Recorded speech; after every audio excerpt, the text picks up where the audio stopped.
Welcome to another episode of Get Real with Kacey Kasem. It's the podcast that goes behind the scenes of the fantasy football industry through interviews with some of the best in the business. On this episode, I was joined by Peter Overzet. You may know Peter from his YouTube channels, including his live streams, Ship Chasing, and Deposit Kingdom. You may also know him from Matthew Berry's Fantasy Life. I had an awesome conversation with Pete about the Scott Fish Bowl and how it's evolved, his background in comedy, drafting in high-stakes leagues, how he started playing fantasy football, being a dad, the importance of his YouTube channels, how he started working for Fantasy Life, and a ton more. Follow Peter on Twitter at Peter Overzet. You can follow me, Kacey Kasem, at the Kacey Kasem, and the podcast at GetReal_pod.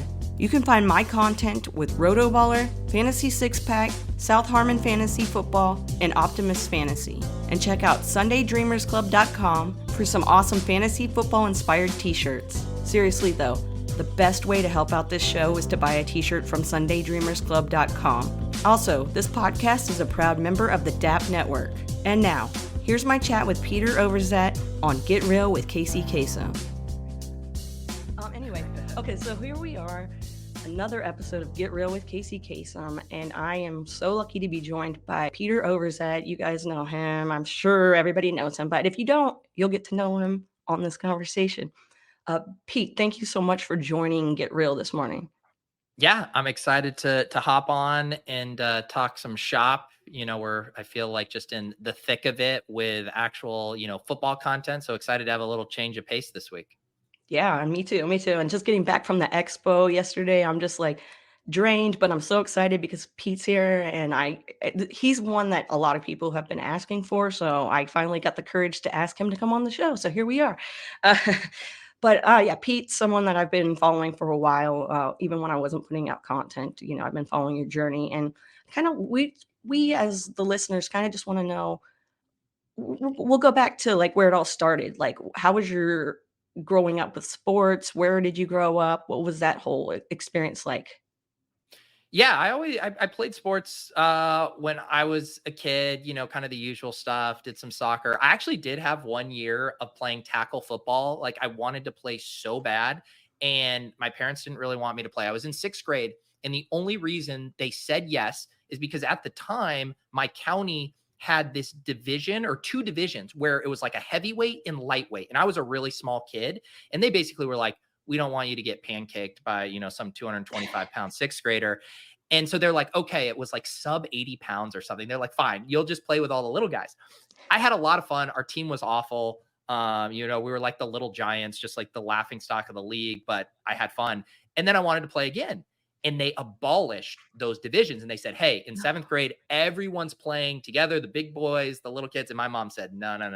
You are too small. You can stick to basketball. You can stick to soccer. So I had a short-lived football career. I think a long time ago on Twitter or on my Instagram, I posted a photo of me in my pads and stuff. But yeah, just played basketball and cross country in high school. And, always kind of like more of a recreational athlete, but have always enjoyed staying active and playing sports. Awesome. Did you watch sports when you were growing up as well, or did you just play? I did. Yeah. I mean, I grew up in Denver, and the Colorado Rockies were established in 1993. I was like 6 years old. That was a very fun time. We had some really fun Denver Nuggets teams back with Dikembe Mutombo. And then, of course, like, I grew up with all of my relatives who are diehard Broncos fans talking about how the Broncos were just always so disappointing. They had never won a Super Bowl. They would get to those Super Bowls and get beat by like 35 points by the Dallas Cowboys. And so as a kid, and my grandpa, who, has since passed away, was like the biggest Broncos fan, and the joy he got to receive when the Broncos won those back-to-back Super Bowls. And I was like, I think like 10 and 11 at the time there when they beat the Packers and the Falcons. Like, it was just a super fun time to be a kid who is starting to love sports because of like his family, and then to have those championships. It was a really, really fun time for me as a kid. Did you, when you were watching sports, when you were younger, did you have favorite players? Was there anybody that you looked up to, or any sports heroes that you had when you were a kid? Yeah, I mean, I loved those Broncos teams. Of course, every kid loved John Elway. He was such an iconic figure. But I ended up, falling in love with so many of the players on the team. Of course, Terrell Davis, like the Mile High Salute, was just such a fun, iconic thing. All the wide receivers, uh, you had Shannon Sharp at tight end, you had Rod Smith and Ed McCaffrey, and everyone knows the McCaffreys now. Ed McCaffrey was this really good wide receiver, and he was funny too because I always remembered him as a kid. He once said that he wore kids' shoulder pads because he didn't like to be restricted. In the 90s, a lot of those guys wore the bulky ones, and it almost looked like he didn't have shoulder pads on. And he was this like 6'3", 6'4", super skinny wide receiver. So that always stood out to me. But those whole teams, I absolutely loved getting to know. Some fun defenses with Steve Atwater and Neil Smith and all of that. So that was like the height of my like football fandom, and that like fantasy's now ruined me. I just root for my fantasy teams and Yep. whatever. I don't live and die by the Broncos, but as a kid, man, like watching those Broncos teams was so fun. Okay, so bringing up fantasy football, how did you stumble into that world? Yeah, it was funny. The first fantasy football I played, and I'll always remember it. It had to have been 2003, 2004. I was either like a sophomore or junior in high school, and my buddy and I would go into our high school library, and he had showed me that there were these Yahoo fantasy basketball leagues, and I was really into basketball at the time. But you would need, how like you register for like a fantasy league back then, and it'd be like the draft will be at 1 p.m. Eastern. Like it'll say like you select 30 minutes from now. But we were just in one of our free periods. We couldn't wait until then. So they had this other option, which was essentially a simulated auto draft where you sign up and it'll be like, we'll just do the whole draft for the 12 randos and you'll get who you get. And so we would do this and basically like a slot machine, just see if we liked our team. And so you'd make a team, and you're like, yeah, I don't really like this. Or you'd be like, oh, wow, I got Paul Pierce on this one. I'll keep this one. And so that was my first experience of basically just like lotto tickets, drafting these Yahoo basketball teams. And then in college, I got into a pretty competitive fantasy basketball league, and then finally took the dip in football and have never looked back. Oh, yeah, you never do. And with fantasy football, when you first started playing, what do you remember what that experience was like your first draft and the first league you were in? Yeah, it was funny. The first fantasy football league I was in college. I think I was like a sophomore. So this would have been 2010 or no, sorry, 2007, 2008 range. And I got in a league with some of my buddies from Colorado, and it was a typical dynamic where we all wanted like the Broncos players. It's like now you play with Yep. people in certain regional areas. Like I once did a league with a bunch of guys from Buffalo, and it was just hilarious how early all the Buffalo guys went. And I remember I was part of that. Like I was the newbie, and I was like, I want to root for the Broncos. So it was back when it was Jay Cutler and the tight end was Tony Scheffler. And I didn't even know about the benefits of stacking in fantasy at the time, but I drafted those two because I was like, every week I know I'm watching the Broncos. I hadn't been like red zone pilled or like fantasy sweating pilled yet. I just knew I was going to watch the Broncos, and I wanted to watch my quarterback and tight end connect.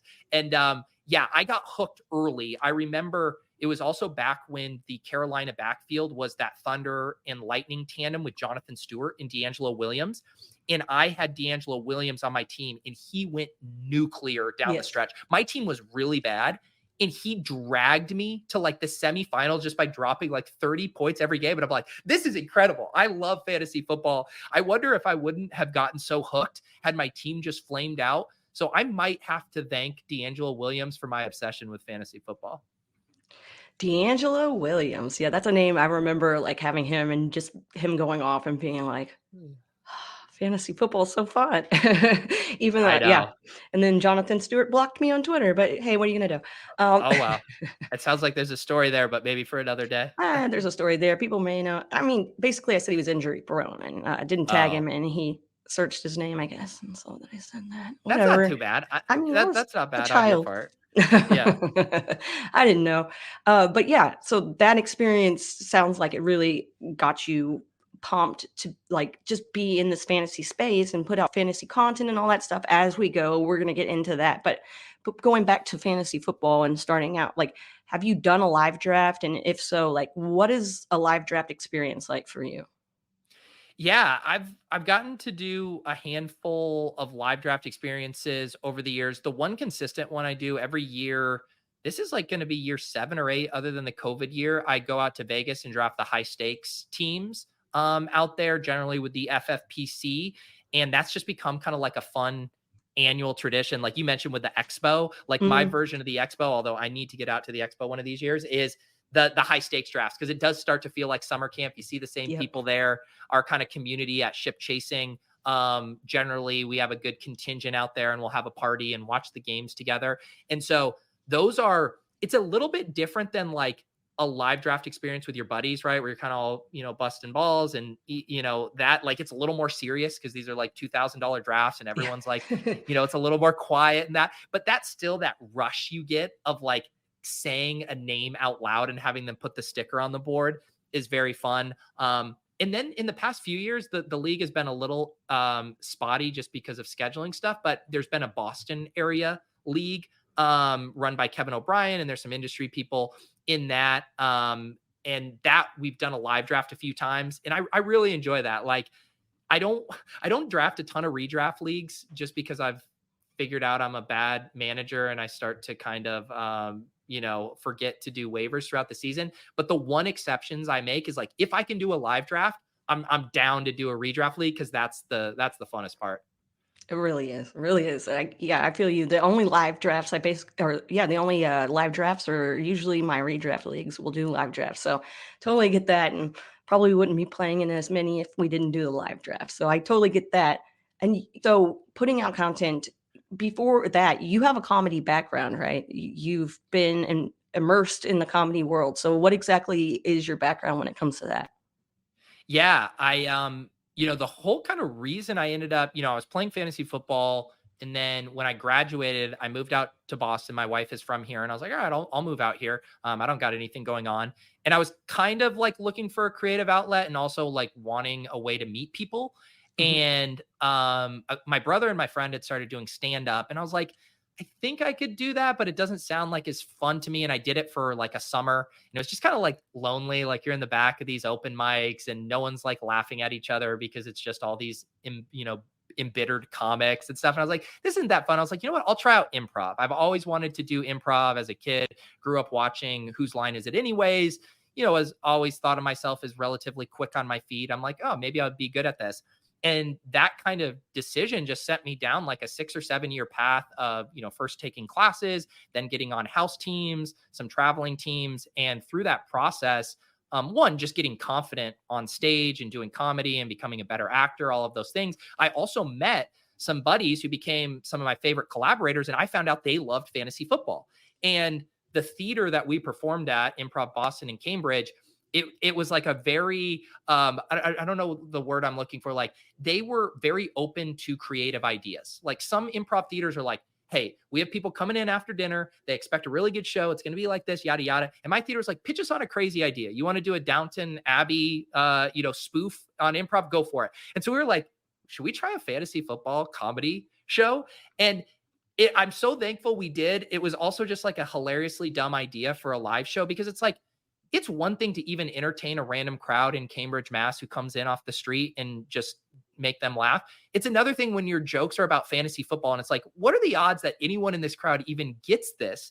So we were kind of being dumb in that regard, but we were having so much fun writing sketches, doing improv. We had one of my buddies who did this incredible John Gruden impersonation. So we would do like fake interviews with him. And eventually we were like, all right, we have something here, but it's not good for a random live audience. We need to bring this on the internet. And so that ended up turning into a podcast called the Fantasy Football Comedy Hour. And at that time, I had already started consuming a lot of fantasy content. And so I kind of started reaching out to the people who I liked, people like JJ and Denny from Living the Stream, and be like, hey, will you guys come on our show? And we would do sketches and bits and interviews.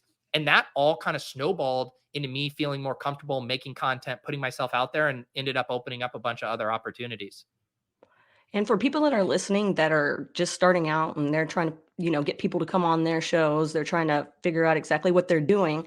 How did you go about reaching out to people? Like, because some people are scared that, you might come off too strong, you might do this, you might do that, and you don't want to burn bridges. So, what would you suggest for people, especially right now?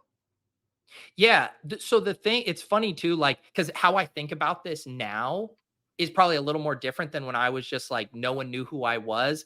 And I think the thing that worked in our favor was a couple things. One, I think what we were doing was pretty new. Like we wouldn't be like, hey, do you want to come in and talk about like running back sleepers? Mhm. We'd be like, hey, Denny, you have this bit about like drafting Gronk and logging out or something. Like it would be like a planned bit. And we're like, hey, will you come join us essentially doing a comedy skit?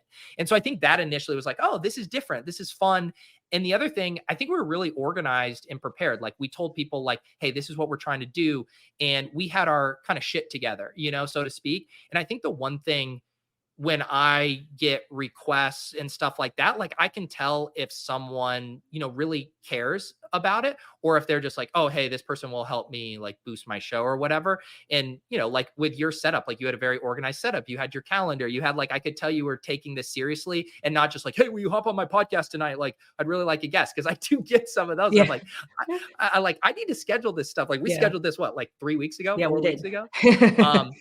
So I think to me, that's the thing. If you can show that you care and that you're putting in the time to make it worth their time. Like I will go on any show if the people have kind of a plan and aren't just flying by the seat of their pants and trying to capitalize on that. And so that would be my only thing, is just like show a level of effort. It's almost like submitting a resume, right? Or for a job. And it's like, if you just fill out the default thing and press submit, you're just going to not stand out. But if you're like, hey, I really like what you're doing at this company, here's how I fit in. Like in the same way, like, hey, I think this would be a really good fit for my style show, or yada yada. Like just showing a barely minimum level of effort goes such a long way. And I think that's really important. I don't know if that's even really been brought up that much on the show. We've had hundreds of episodes, but yeah, making sure that you show that you actually care about the person that's coming on. You're not just trying to get them to come on. So yeah, uh, the calendar thing is kind of new for me too. Like, but I was like, it's really easy for me to forget to write something down or put something in my calendar. So it's easier for me to just have the person I'm trying to have on my show help me out there and look at the calendar and everything. So yeah, that is important to make sure that you're not just like, hey, tonight I have a show, come on. Yeah, Yeah, we got to schedule that stuff. So I I totally know. get it. And I used to be like way more like seat of my pants. And then I had a kid and I Yeah. was like, man, if I want to get to everything I want to get to, I have to be really organized. And it helps me. Like I knew this was on my calendar. I was able to plan out my day. I'm able to move things around. And I'm get to enjoy it. Like I'm not stressed. Right. I knew this was coming. It's when stuff Mhm. like randomly pops up and it's like, oh crap, now I'm Oh, going to be no. so far behind and be up super late. So yes, I appreciate the organization more than you can imagine. And I was in a different time zone earlier, when I was at the expo, so I was like, "This is at 10 AM," but it's 9 AM my time, so I was like, "Oh, crap, I only have 30 minutes to prepare," but luckily, I'm good. Got it all situated and knew I would have an awesome guest on that could help me out, so, yeah, I appreciate that. So, having that comedy background and being in front of people and feeling more comfortable that way, for people that are podcasting that are new to it. They're looking to be more comfortable. They're looking to not be as nervous. What kind of advice do you have for people that are just starting out? Yeah, it's I think, some of the advice is like pretty cliche and stuff people have heard over and over, which is you do just have to get the reps. The more reps you do, I think I've even noticed it with like, here's like an example of for me when I'm like just slightly out of my comfort zone. We just recorded some stuff in a real studio for Fantasy Life. That's going to be part of our LG show. And, we recorded that in studio with a full camera staff. And I found myself being, I don't want to say unnatural, but I was just slightly more aware of Yeah. what was going on because I was, when I'm in my basement here and it's just like, I've done this a million times. Like I don't even stress anything, but that's a joy. I was like, oh, there's the lights, there's the teleprompter, there's the directions. I was like, all right, I need to like, all right, up my game here a little bit. And so that dynamic that I think maybe a lot of people feel that when they're just starting out and you're like, oh, I'm aware of the chat and like, where's the camera? And I want to hit my points. And doing reps starts to alleviate that. And you start to feel more comfortable and your mind isn't trying to do so many things, which allows you to be like present and focused in the conversation. So that's the number one thing of like, just get reps. And, it's like some people get so self-conscious. It's like, okay, do an interview like this and maybe you don't release it because that's fine. At least you got the reps to do it. So that's the number one thing is you do just have to put in the time. And, one kind of analog to improv that they always told me was, you don't get funnier doing a bunch of improv. Like who you are and your innate sensibilities and sense of humor, that doesn't really change, but you get more confident. You become a better actor. You have better stage friend. Like you just become a better actor from doing improv, like full stop, just by the reps. And I think it's the same thing on camera. Maybe your takes don't get better. Maybe you're, not smarter or whatever, but you will just get better on mic from doing it over and over again. And I think that's really the only thing I can point to is like, I've just done like quite literally thousands of hours of broadcasting, and it now helps me feel confident in basically any situation. Do you go into guesting on other people's shows the same way that you go into your own show, or how do you prepare for the difference between those two? I didn't prepare for this show, Kacey. I'll let you Nah, know. No, I hopefully you know enough about yourself. We'll be all right. yeah. No, here are all my talking points.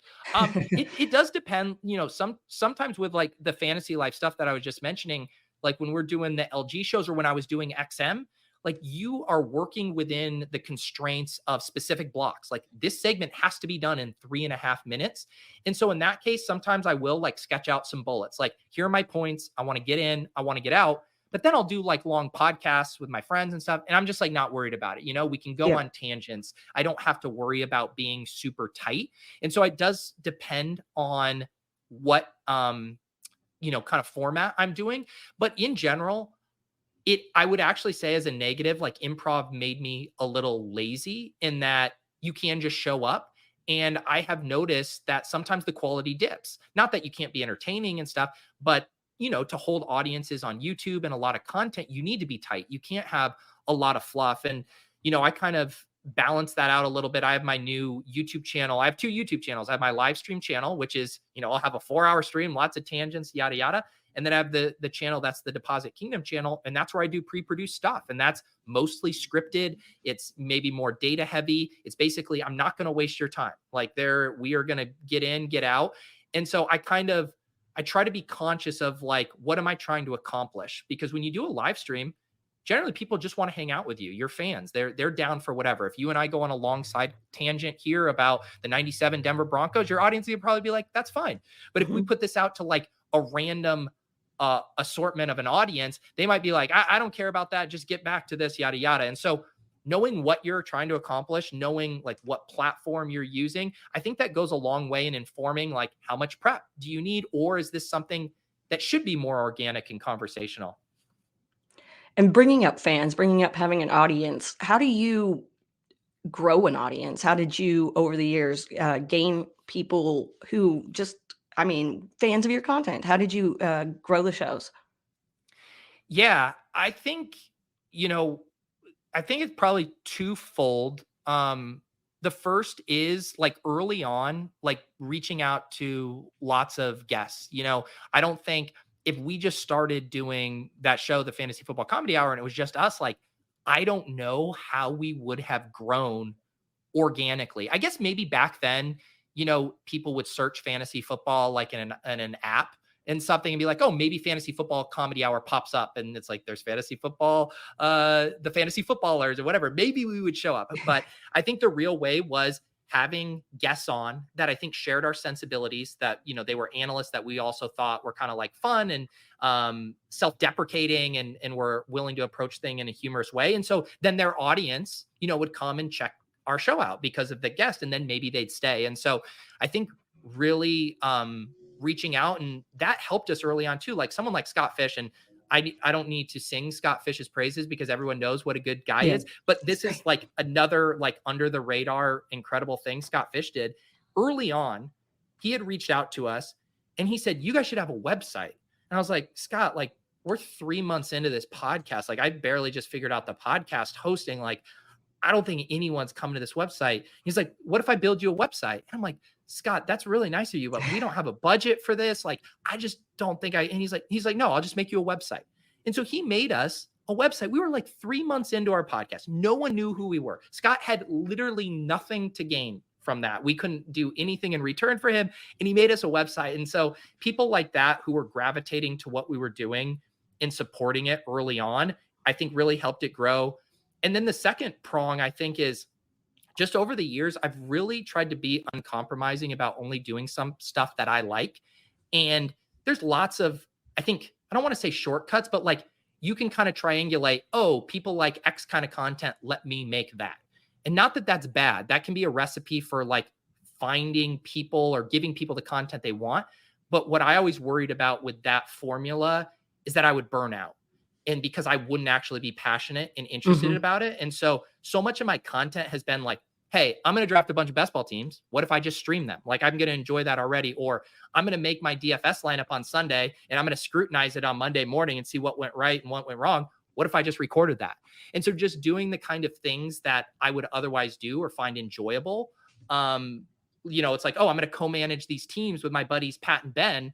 What if we just like talked about it and streamed the draft when we did it? It's all stuff like that where it's like, I think because it's never felt like a chore, it's felt Hmm. sustainable for me. Like I don't ever dread the stuff I'm doing. And that has kind of created an environment where I don't ever stop. I don't ever quit because I'm not getting burned out. And so I think that's a huge thing. If you can like set up a workload or the types of content you're making where you're really passionate about it and you have fun doing it, like then you will be able to kind of bide your time and grow organically. Yeah, I know burnout is a major concern for a lot of people that are trying to put out content. Like I've been there. I know a lot of people have been there where it's like, ugh. But then you find what works and what makes you happy, and you go with that, and you learn to enjoy, and it's so much fun to put out content. And I'm so happy that I'm not burned out anymore. But talking about the YouTube channels, because YouTube is so important. I'm not on YouTube.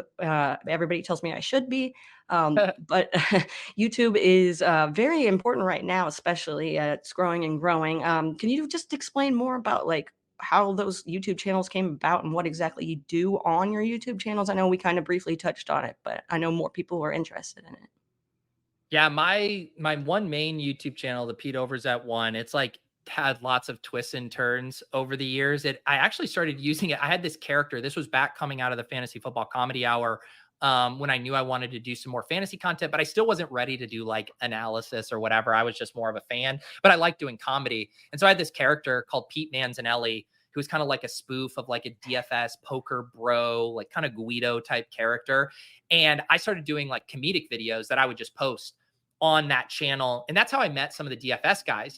Initially I was meeting like guys like JJ and Denny and Scott Fish, from the world of regular fantasy. And then I started meeting guys like Adam Levitan and Peter Jennings and Jonathan Bales, and they thought the character was funny. So I would do some collabs with them.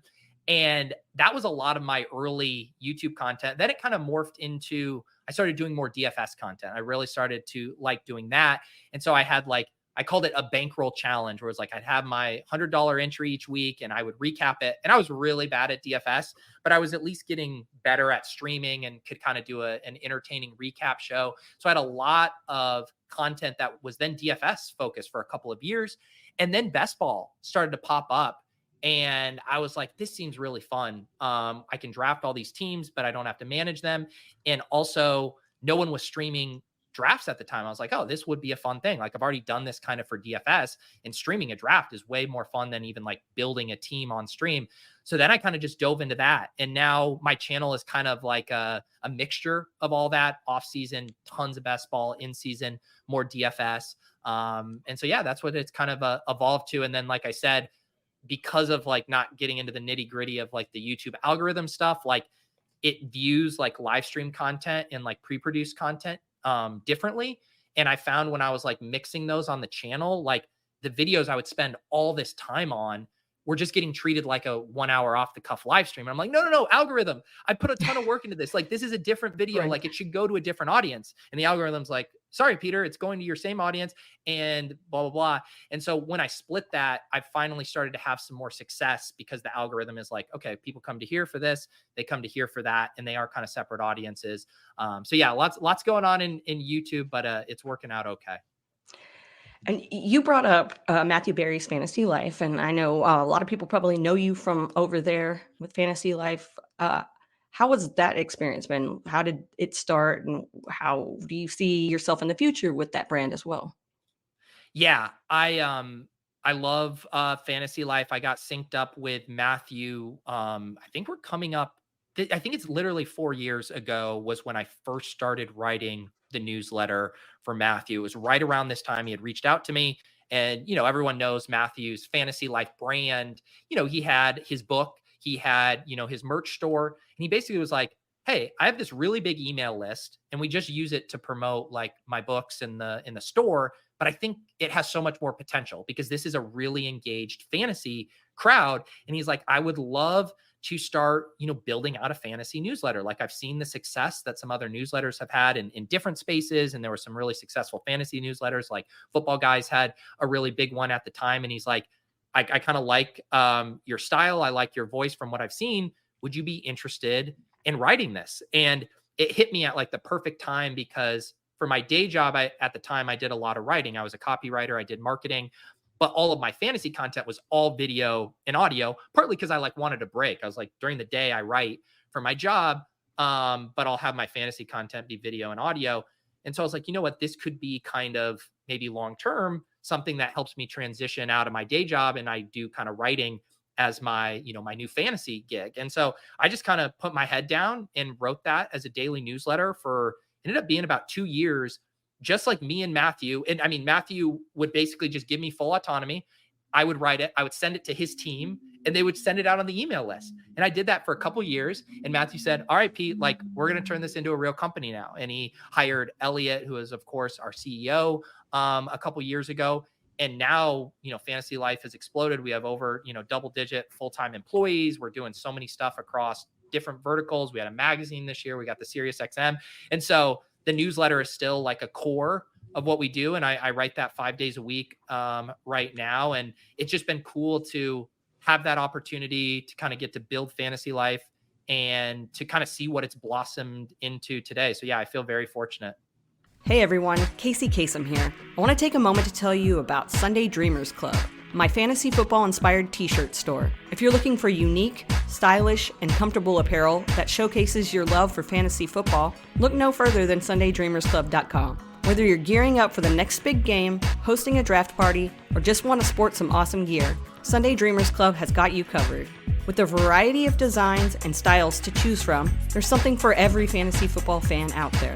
Your support means the world to me, and there are so many ways you can help me grow this new small business. Grab a shirt or two for yourself or as a gift for your fantasy football league mates, or you can spread the word to your friends and family. Every bit helps, and I truly appreciate your support. Thanks for listening, and now let's get back to the show.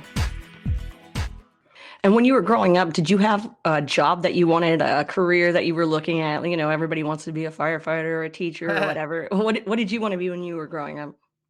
It is funny because like I did want to be a sports writer. I think initially my dream, if you would have asked me in high school, would have been to be like a beat reporter, to cover a team. I ended up like I wrote for my high school newspaper and I would write, cover the sports teams. And then I got an internship at the city paper in high school and I would go around and cover various high school sports. I would do, girls basketball, girls soccer, men's lacrosse. Like I was kind of all over and I liked the challenge of writing a story. I always loved like, can I come up with a hook here? Like, I remember for like, oh, I found out it was someone's birthday and like they scored a goal. And like, I was like so excited of like, oh, the birthday magic or the birthday boost or whatever. Now we know it as the birthday narrative in football. So yeah, I that was always something that I gravitated to, like covering sports. And so I think that was always kind of like deep down. And I don't know if I ever would have thought like I would have done as much stuff on camera. I think it was the kind of improv portion that opened up that to me. But yeah, I think being a beat reporter for like a Denver sports team would have been my dream job if you asked, ninth grade Pete. Yeah, that's awesome. It's cool to see that that's kind of what you wanted to do, and now you are living the dream, living the dream. So when you put out content, what's your favorite kind of content to put out? Is there a specific, either like written, podcasting, or like a specific topic you like talking about the most? Yeah, I mean, I would say I'm very fortunate. Like I said, like I really don't do anything that I don't enjoy. But I think at the end of the day, the stuff I love the most is streaming drafts. Whether that's best ball or come August, over on Ship Chasing with Pat Crane and Ben Gretsch, we stream our high stakes drafts. And there's just something like the combination of getting to draft a team, which I know everyone watching this, we all love that rush. Yeah. and then getting to do it with friends. Whether it's, on my channel, bringing on guests to draft teams, or on Ship Chasing with Ben and Pat, and we draft, a handful of teams each year. And then the fact that there's like an audience that wants to hang out with us and Yeah. watch us do that, like that kind of cocktail, it's just so fun. Like nothing beats it. It just feels like you're getting away with something. It's like we're having a blast getting to draft a team right now, and people want to hang out with us. And I just will always love that feeling. And at the moment, right now, we're in August of 2024. But do you find yourself specific players that you might roster more of than others on your leagues, or are you pretty spread out? How does that go? Yeah, it's a funny question because it is like when you come from, and I've written about it a little bit on Fantasy Life, where it's like, because I draft so many best ball teams in the off season, like hundreds, I end up smoothed out, right? Like you have to really like a player if like to just like click them over and over and over again. Cause it's like, I always tease my buddy Pat. He loves Jalen Warren. And I'm like, I like Jalen Warren too, but I also like Tony Pollard. I also like Jonathan Brooks. I also like these other guys who go in the same range. I'm not going to click Jalen Warren over them every single time. But on the flip side, you get to the high stakes season, you get to your main redraft leagues. And it's like, I'm not diversifying anymore. Like I want to get the guys that I think are the guys this year. I want to get the guys I want to root for. And so I kind of like that dynamic where it's like, you know what? I'll be a little spread out, kind of mix and match these players and try to draft the best possible team. But now, we're starting to do our high stakes drafts, and who have we taken? We've taken like Mark Andrews and a couple of them over and over. We're like, we're high on him. We've taken Xavier Worthy now in a few drafts. And it's like, sure, could we mix it up? But it's also like, it's fun to go and get your guys when it matters. Exactly. I love that. I love to do that. And, there's so many different, like you said, there's so many different types of fantasy football. You've been bringing out DFS and best ball and everything. And I know that those aren't as big, but they're growing and growing and growing. Obviously, redraft is king, but everything's catching up to it. If for people who haven't played either DFS or best ball or whatever, and maybe they're not sure, like, how should I get started? Or, is this going to take up a lot of my time? How am I going to be able to do this? What kind of advice do you have for people that are just starting out in those spaces? Yeah. And it's something I think about a lot. And one of the things I'm thankful for with kind of the fantasy life stuff is it's a completely different audience from my audience. Like my audience comes from the DFS background. They started playing best ball really early. So like we can be like really in the weeds, and I like doing some of that high level strategy stuff. But then over on Fantasy Life, I know I'm writing for a more redraft audience, people that maybe just play in a league or two. And so I do think a lot about how do you make best ball not feel like this intimidating thing and feel like a more welcoming, place. And like the first thing I always say is like, it really is the best place to get reps.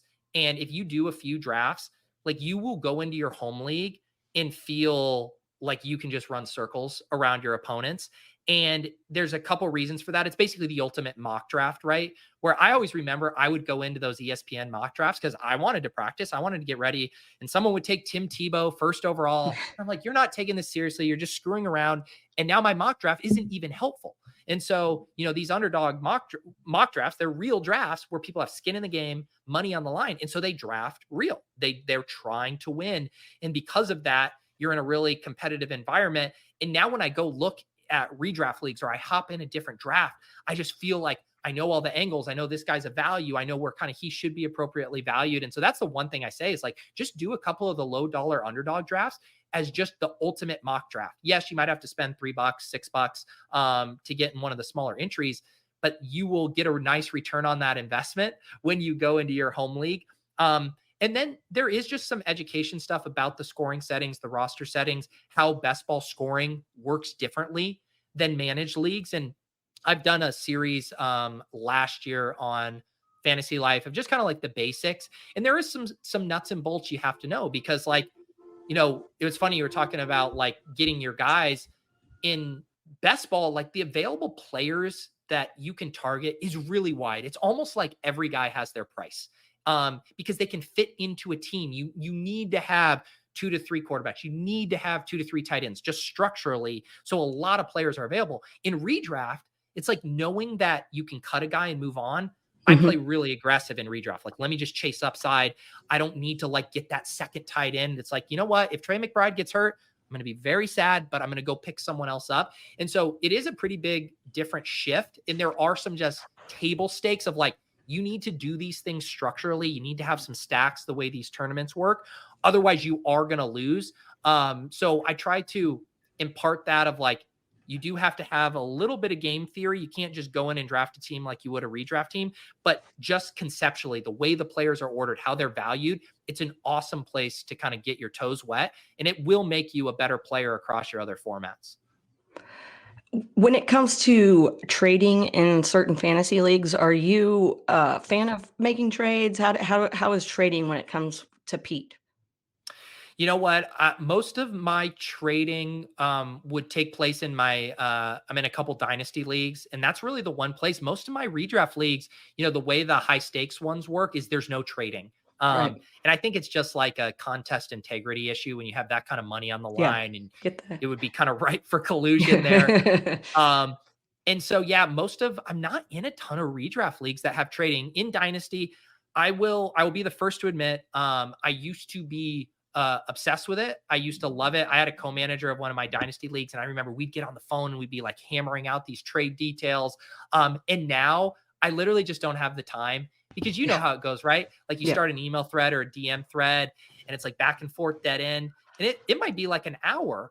And I'm like, this is fun. Like, trust me, it is fun to like haggle and try to get the guy, but I literally don't have time for it. So my trading days are few and far between. Totally get that. I hate it when you're spending hours trying to make a trade go through and it doesn't even go. And so then you're like, really, what did I do? It was fun in the process, but I just wasted a bunch of my time trying to get that Exactly. to work out. So when you tell just like a normal person who doesn't play fantasy football or only in one league or whatever, if you tell them that you do hundreds of these drafts and you do all this, do people often look at you with like surprise and shock, or how does that go? It's funny because I feel like so much of my core audience is drafting multiple or, tens and 20s and 50s and hundreds of teams by now.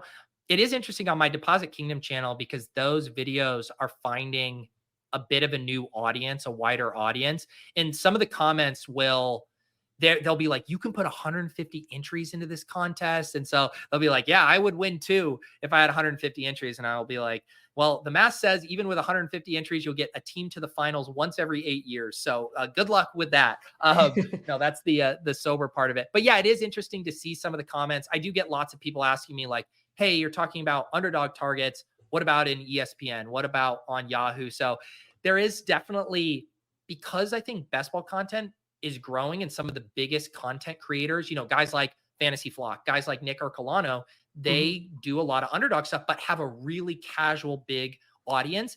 I think there's been a blending of those worlds more so, where even if people aren't playing on underdog, they at least see the value in like, this is a really good sandbox to discuss strategy and player values. And it becomes this shared language, right? When we talk about underdog, everyone knows the settings we're talking about. We're talking about the same ADP. And so sometimes you'll get pushback from people like, well, how does this apply for my league? And it's like, right, it's not a perfect one for one, but just generally, it's a good place to start these conversations. And kind of a creative or a content creator, kind of a question in that realm, but I know you've probably had to deal with criticism in your career. I know once people start getting bigger, more criticism comes out, but how do you deal with that kind of stuff, or having trolls, or because constructive criticism is one thing, but having somebody, I don't know if you've ever experienced it, but having somebody like go after you on something, Yeah. how do you deal with that? Yeah. I think of it as like twofold. And the one that's harder is if it's someone like and respect, right? Like if it's Yeah. someone, that's when it gets really, I think it stings harder. You're like, oh, I respected this person and they, disagree with me here. But I would say in general, especially if it's someone I don't know or if it's a random internet troll, I have a very, very hard and fast rule. I flat out ignore. I do not give it the time of day. Like, you can scroll through 100,000 of my tweets. You will not find an argument on there. I just don't do it. I refuse, because what they want is attention. They want the validation of knowing they got under your skin. And guess what? They might have gotten under your skin, but I'm not going to let them know that they did. So that's kind of how I handle it. And I have my close friends, right? Like I can go vent in my group chats. I can go talk to my buddies and stuff if something's gnawing at me or I'm like, this was ridiculous, but I'm just not going to engage in that because also like you've probably seen it too, right? Like people get their popcorn ready. They love it. They want Oh the yeah. drama. They want the stuff. And it's like, I'm not giving you that. Like I know that's what people want and I'm not giving it to you. And so I know it sounds easy, as far as or too simple, but like it really is my best advice of just ignore. And the way I handle it with like YouTube comments, like comments are good for the algorithm. Like, and I want to engage with people. I basically make a read on, is this criticism in like good faith? Are they just arguing with a fantasy take? In that case, like I will argue with you in the comments. Like we'll go Yeah. back and forth. It'll all be fine.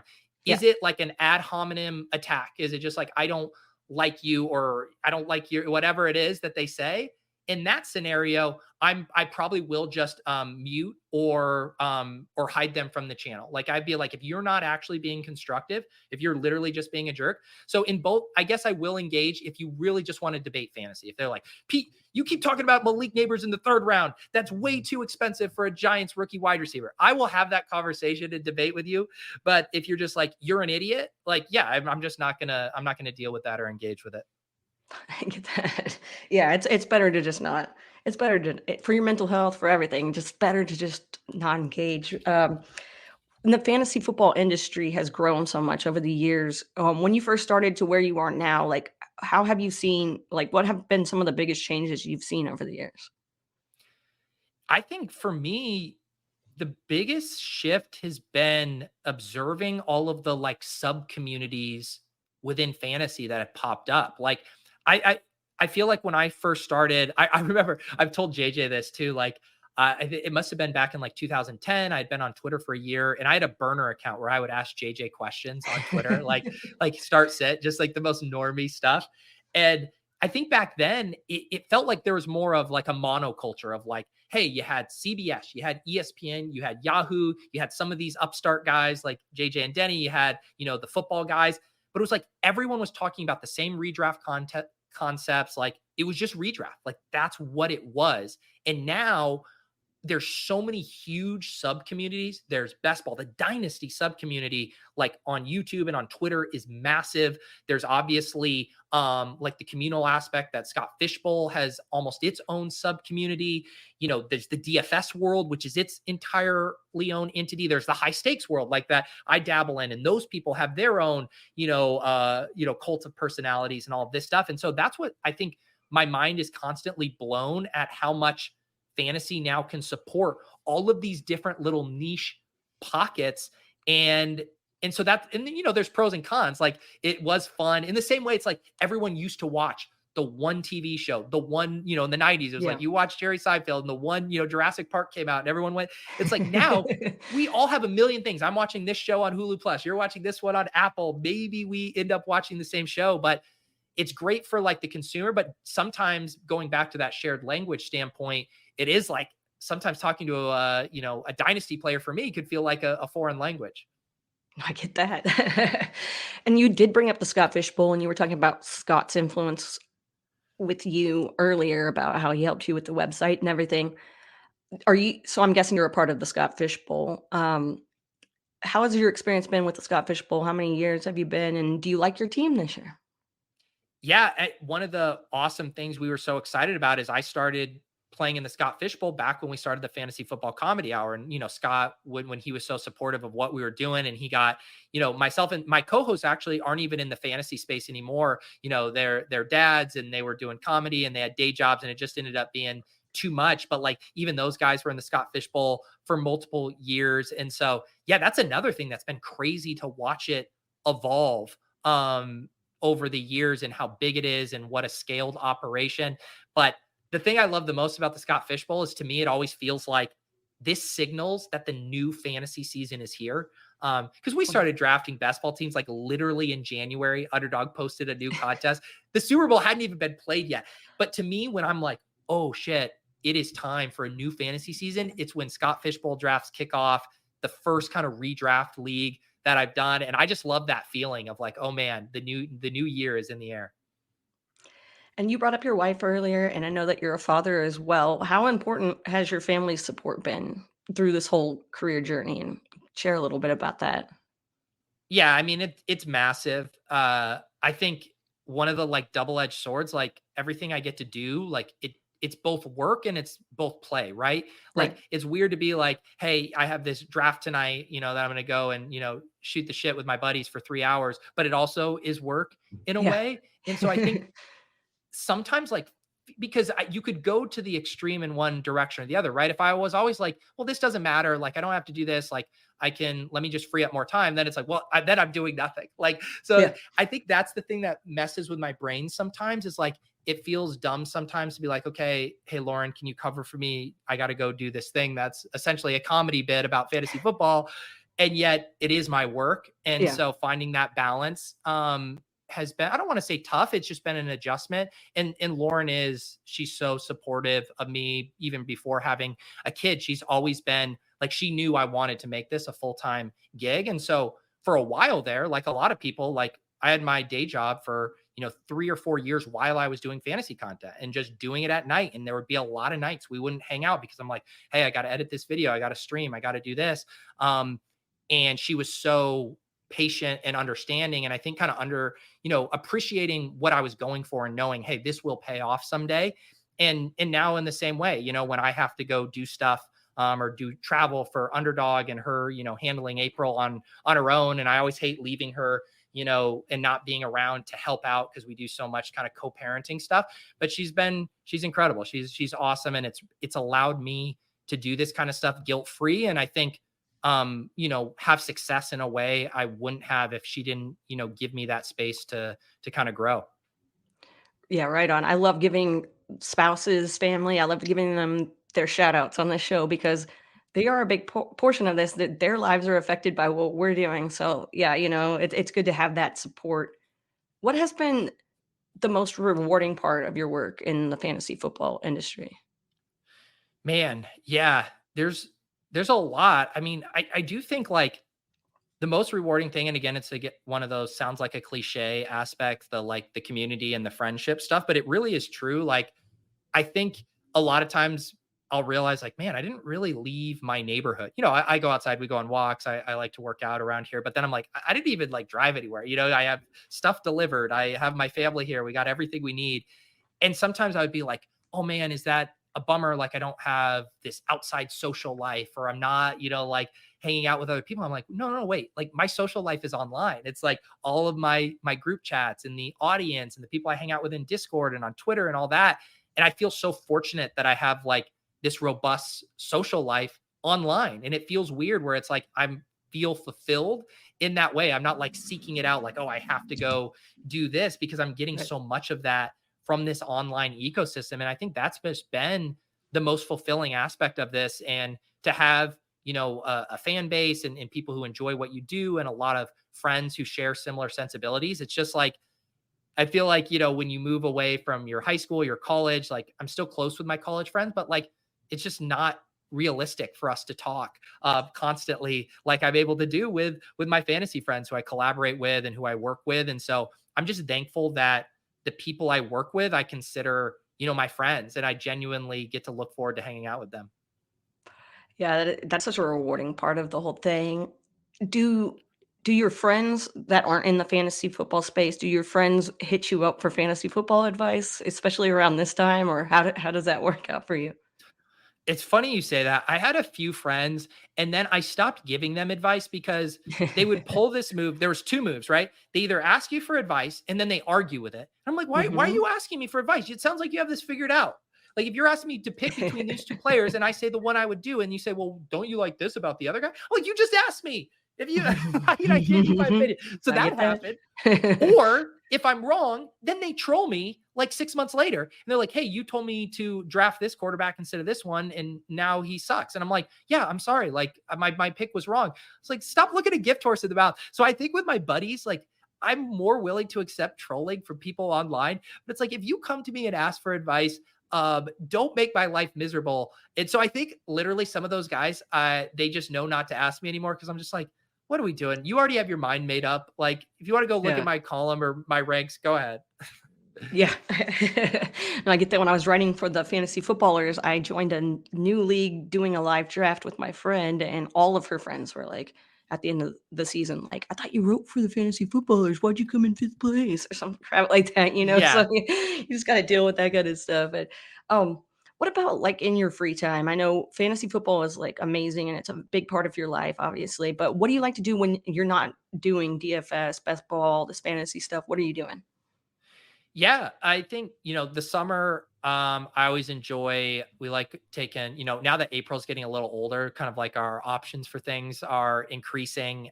So right now it's really just keeping April busy. We like going down to the beach with her.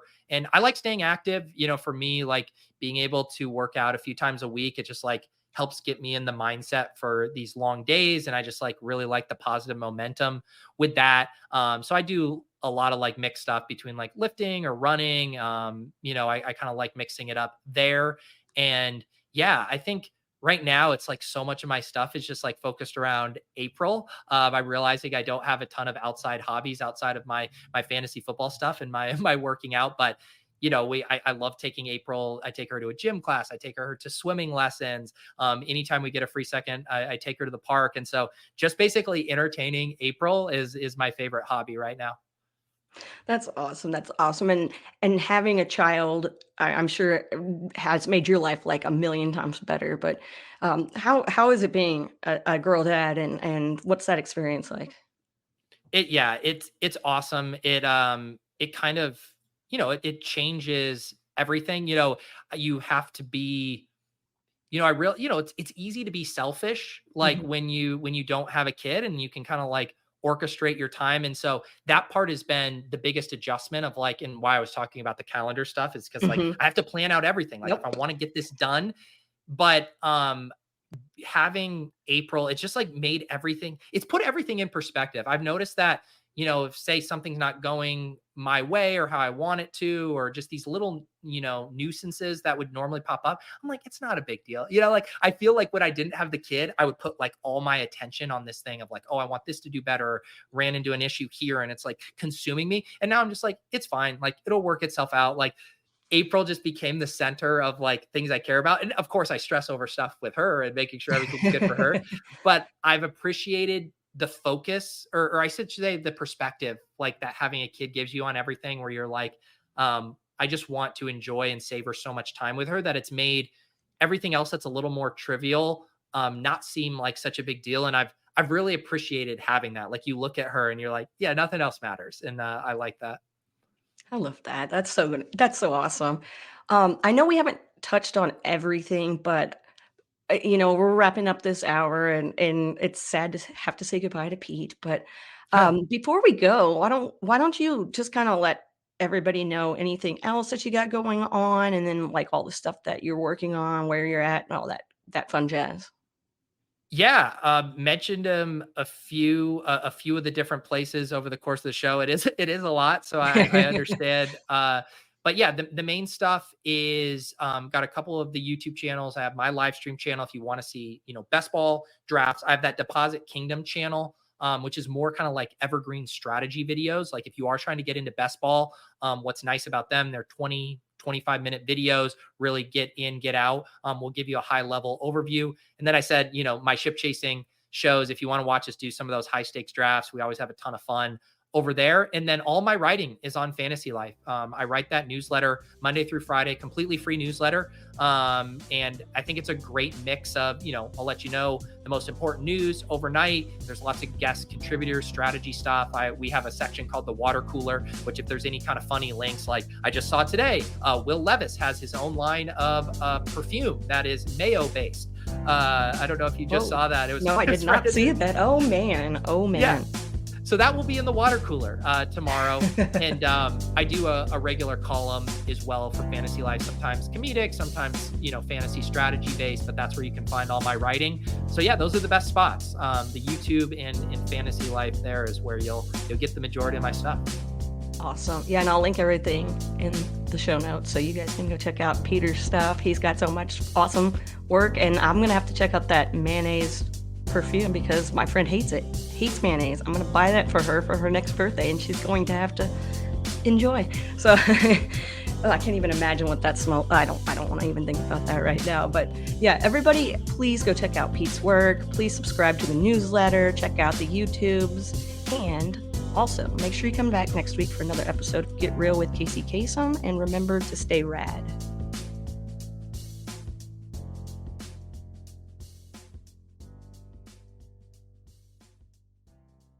Get real. Time to get real, everybody.